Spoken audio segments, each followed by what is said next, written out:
राधे राधे दोस्तों, आप सभी का मेरे YouTube चैनल व्रत एंड पर में स्वागत करती हूँ।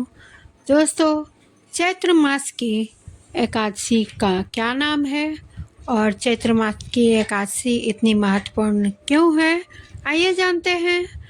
अर्जुन ने भगवान श्री कृष्ण से कहा, हे मधुसूदन, आपने फाल्गुन मास के शुक्ल पक्ष की एकादशी अर्थात आमलिक एकादशी के बारे में विस्तार पूर्वक बतलाया। चैत्र माह के कृष्ण पक्ष की आने वाली एकादशी का क्या नाम है तथा उसकी विधि क्या है, कृपा करके आप मेरी बढ़ती हुई जिज्ञासा को शांत करें।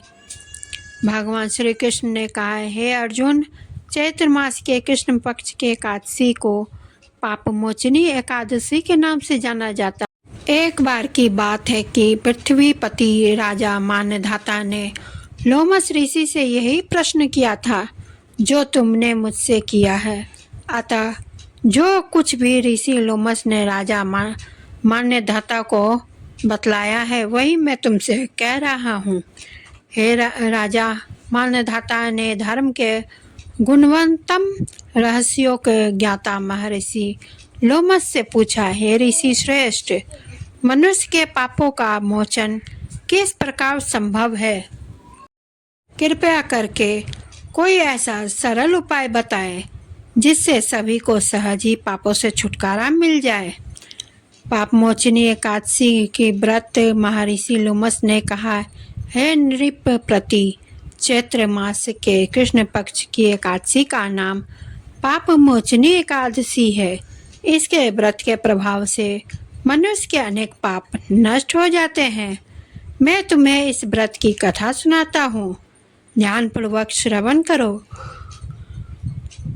प्राचीन समय में चित्ररथ नाम का एक वन था। उसमें अप्सराएं किन्नरों के साथ विहार किया करती थी। वहाँ सदैव वसंत का मौसम रहा करता था, अर्थात उस जगह सदा नाना प्रकार के पुष्प खिले रहते थे। कभी गंधर्व कन्याएं विहार किया करती थी, कभी देवेंद्र अन्य देवताओं के साथ क्रिया किया करते थे।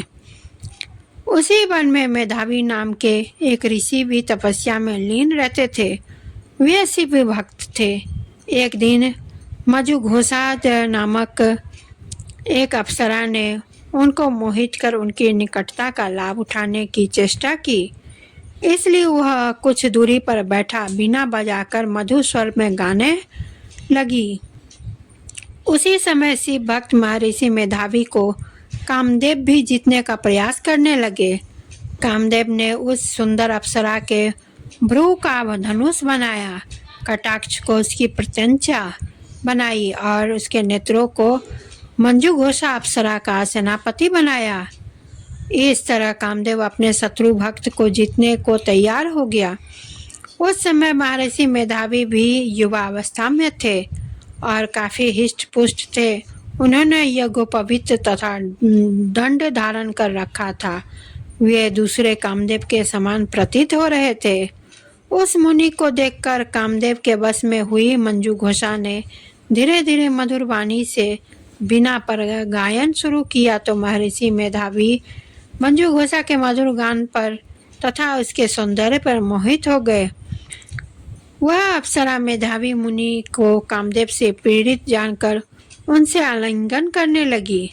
महर्षि मेधावी उसके सौंदर्य पर मोहित होकर शिव रहस्य को भूल गए और काम के वशीभूत होकर उसके साथ रमण करने लगे। काम के वशीभूत होने के कारण मुनि को उस समय दिन रात का कुछ भी ज्ञान न रहा और काफ़ी समय तक के वे रमण करते रहे। तदुपरांत मंजुघोषा उस मुनि से बोले, हे ऋषिवर, अब मुझे बहुत समय हो गया है, अतः स्वर्ग जाने की आज्ञा दीजिए। अप्सरा की बात सुनकर ऋषि ने कहा, हे मोहिनी, संध्या को तो आई ही हो, प्रातःकाल होने पर चली जाना। ऋषि के ऐसे वचनों को सुनकर अप्सरा उनके साथ रमण करने लगी। इस प्रकार दोनों ने साथ साथ बहुत समय बिताया। मंजुघोषा ने एक दिन ऋषि से कहा, हे विप्र, अब आप मुझे स्वर्ग जाने की आज्ञा दीजिए। मुनि ने इस बार भी वही कहा, हे रूपसी, अभी ज़्यादा समय व्यतीत नहीं हुआ है, कुछ समय और ठहरो। मुनि की बात सुनकर अप्सरा ने कहा, हे ऋषिवर, आपकी रात तो बहुत लंबी है। आप स्वयं ही सोचिए कि मुझे आपके पास आए कितना समय हो गया। अब ज़्यादा समय तक ठहरना उचित नहीं है। अप्सरा की बात सुन मुनि को समय का बोध हुआ और वह गंभीरतापूर्वक विचार करने लगे। जब उन्हें समय का ज्ञान हुआ कि उन्हें रमन करते 57 वर्ष बीत चुके हैं, तो उस अप्सरा को वह काल का रूप समझने लगे। इतना ज़्यादा समय भोग विलास में व्यर्थ चला जाने पर उन्हें बड़ा क्रोध आया। अब वह भयंकर क्रोध में जलते हुए उस तप नाश करने वाली अप्सरा की तरफ भ्रिकुटी तान कर देखने लगे। क्रोध से उनके अधर कांपने लगे और इंद्रियां बेकाबू होने लगी। क्रोध से थरथराते स्वर में मुनि ने उस अप्सरा से कहा, तेरे तप को नष्ट करने के लिए दुष्टा, तू महापापिन और बहुत ही दुराचारणी है। तुझ पर धिक्कार है। अब तू मेरे श्राप से पिशाचनी बन जा।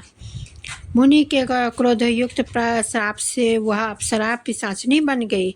यह देख वह व्यवस्थित होकर बोली, हे ऋषिवर, अब मुझ पर क्रोध त्याग कर प्रसन्न होइए और कृपा करके बताइए कि इस पाप का निवारण किस प्रकार होगा।